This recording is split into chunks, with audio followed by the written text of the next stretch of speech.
Now that we've set up our password and logged into the site editor, let's quickly tour the interface. We highly recommend using Google Chrome as your browser for editing, as it's far superior to other browsers when it comes to using online applications like this. One thing to note is that your interface may not look exactly the same as mine. It's possible for you to have more or less menus depending on the site design and the editor settings. On the left side, we have a variety of menus that control specific elements of your site. These options control big site-wide changes such as the creation of new pages or blog settings. On my site here, my left menu presents store and blog options, but this menu may not exist at all depending on your site settings. Along the top, we have a couple of options that you'll need to know. First of all, we have a drop-down. This allows you to navigate between different pages on the site.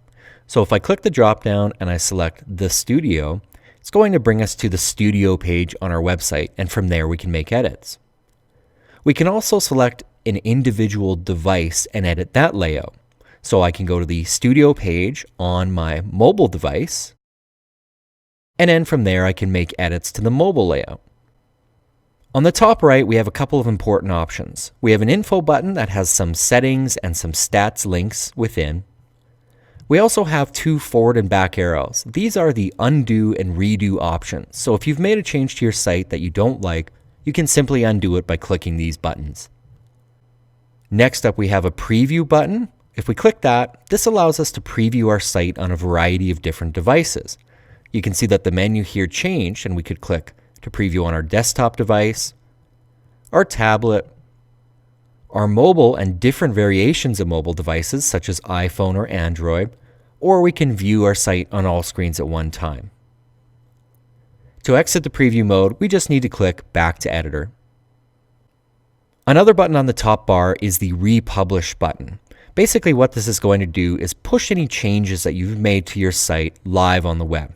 So you can make as many edits as you want to the site and nobody's going to know until you republish the site. When you're happy with those changes, just click the republish button. You're going to see this box appear, and once it's done republishing, all your changes will be live on the web. Let's close this window. The last two options on the top right are this info or help icon. This is going to bring up a documentation library with some additional information for you if you need help with the editor. The last button we have is the home button. This will bring us back to our dashboard where we can see all of the sites we have editing access listed.